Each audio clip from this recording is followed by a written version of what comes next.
RPM Tesla, and we're showing another quick new video how to remove the windshield wiper overlay, how to install it, and how to remove the wiper blade. So let's show you. First thing we want to do is just loosen the cap, lift up both tabs on both sides, and then loosen the nut and take this off.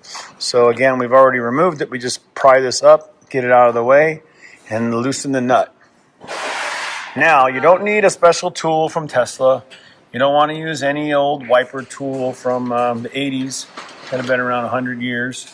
All you need to do is to take your windshield wiper blade and lift it up and turn it away from the vehicle all the way until the tension is out, until it's level, and simply gently wiggle it back and forth.